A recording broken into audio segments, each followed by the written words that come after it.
Alright, guys. Today, we're going to talk about attacking and defending with the cavalry saber. Okay, so, there's one main stance that's very famous. You know, you see all the time, saber fencing, even backsword, whatever. It's a hanging guard, which is pretty awesome. But, you know, it does, leave your shoulder kind of tired after a while. But all you gotta do, you hold your sword in front of you, arm tilted at about a 45-degree angle above, and you basically let the other opponent's sword slide off your blade, and you counter. So it's pretty much self-explanatory. You know, you can have your left foot in front and attack, but you sure as hell should put your right foot when you're attacking. So a lot of the time, you have your right foot in front before, the action's even started. So that when someone actually attacks you, you can just counter real quick. Know what I'm saying? So that's the hanging guard. Very self-explanatory.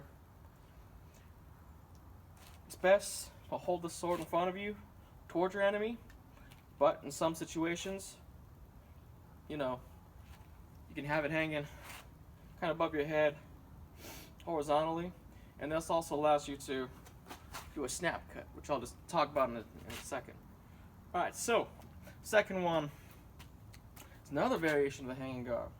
So instead of this, you're going to be like this. Now, this doesn't give you as many different, attack opportunities as this does.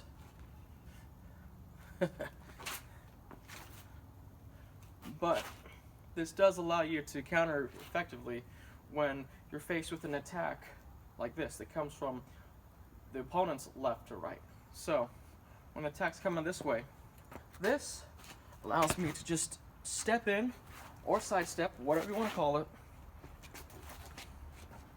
and counter. Know what I'm saying? So it allows me to counter like this very easily. So you got a hanging guard, I'll call it regular hanging guard, inverse hanging guard, and then you got the standard kind of parry. So, against the thrust or something, this suffices as well. Someone thrusts at you, all you gotta do, lower your weapon, or just lower the tip, lower handle or tip, lock, and you kind of got yourself covered right here. And you can just always, come back over.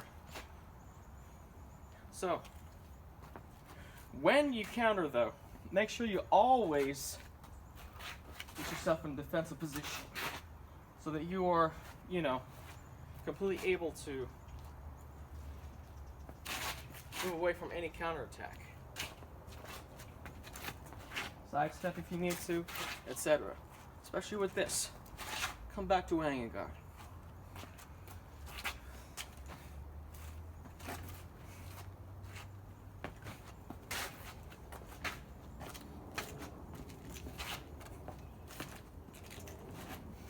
Etc. So, those are, the two main kind of, actually three main defenses.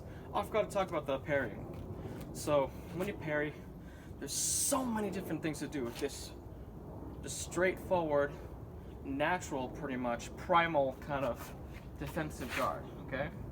Now, you don't want to be pointed towards your opponent so much like this, because this thing will get heavy real fast.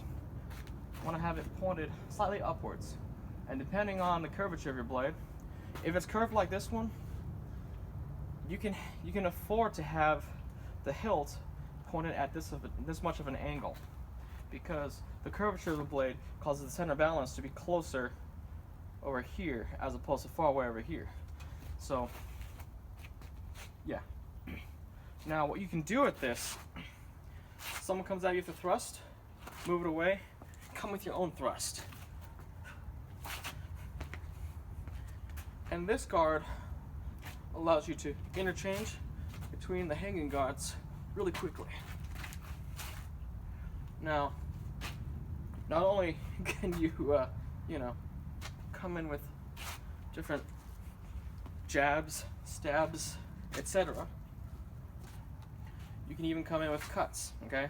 Now someone's coming at me with a, downward cut.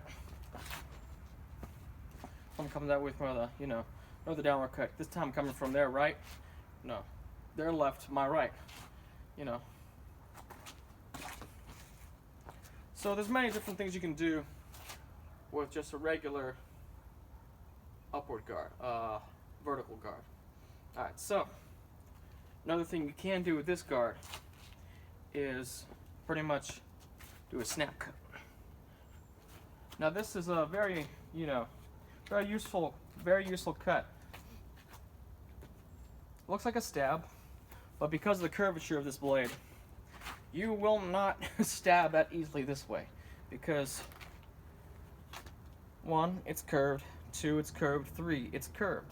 So most of the times what's going to end up happening, it's going to cut the opponent. Not only is it going to cut the opponent, it's going to cut and go forward at the same time. So that's why it's called a draw cut. Boom, boom, boom. And you want to make sure that you grip this correctly, because if you keep it at a hammer fist grip, this is going to be very hard to do because you have no flexibility in the wrist. You want to have a somewhat pistol grip. Index finger sort of supporting the hilt, not the hilts, the guard, right up here, and simply raising your hand up. See this? The hand goes up, blade goes down. You might see people, in their in their fencing tournaments with a longsword. They go like this and stuff, right? That's a draw cut.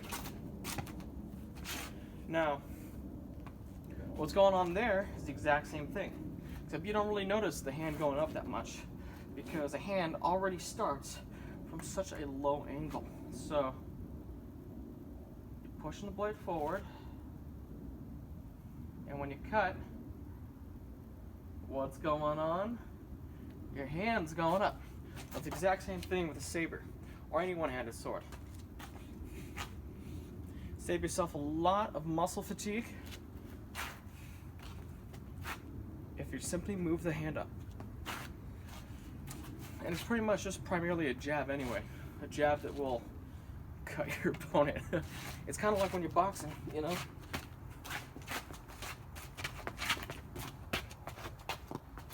Just kind of like that, It's a long reach kind of defense and attack at the same time. Your opponent seems to be coming too close, you can do that. Follow up with some, counters to whatever strikes they're making. So that's a draw cut. Now, other things you can do with the other guards, for example,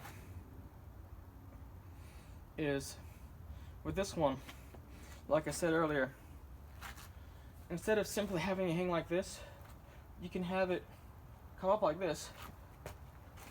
And because you're blessed with such an awesome hilt, because it's a saber, cavalry saber, or really 18th, 19th century saber, they'll have really awesome hilts. Well, they should have hilts either. Sometimes they don't. Who knows why they make them that way? Mainly the Chinese weapons and the Japanese weapons. But pretty much, you block a downward strike coming from their right. Move your sword like this. Their sword will fall into your guard. All you gotta do, boop.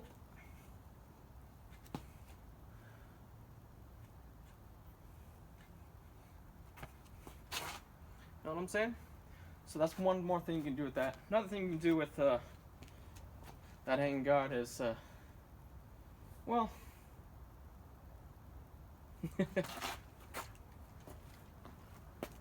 just simply turn it into this, So what this is just basically a figure 8. I was debating of, saying you could do this or not, just because it's almost pretty much a variation of the vertical hanging guard. So, but pretty much somebody attacks you up here, diagonal right to left. You you could do that. Diagonal left to right. So, yeah. Another thing you do, come up, attack the wrist. Attack their wrist, attack their legs. Okay? So, another thing you can do is, with this one, attack the wrist again, attack the throat, up or diagonal to right. Left to right, diagonal left to right. Make sure you always come back around so that you can defend. You know what I'm saying? Alright, so, yeah, so pretty much,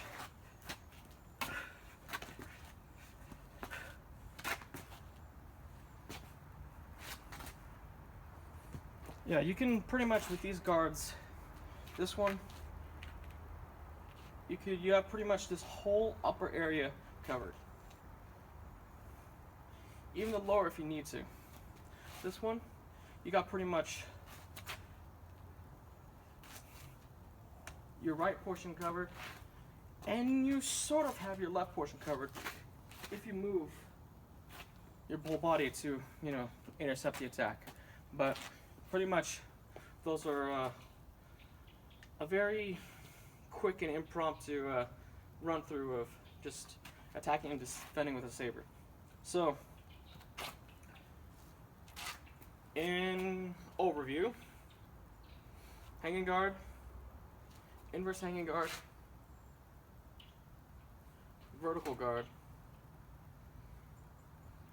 counter with regular hanging guard,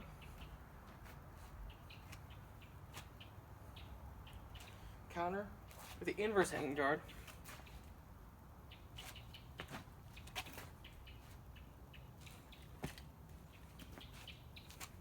another counter with the regular hanging guard,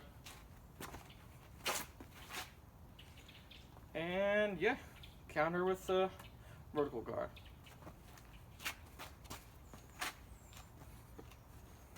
Make sure you move your body out of the way for most of these, because you don't want to get hit like while you're attacking. Anyways, thank you guys for watching, and in another video I will be taking my Kung Fu Chinese broadswords out and just showing you some drills and pretty much teaching attacking low. Okay? Thank you guys for watching. Like and subscribe, and have a good day.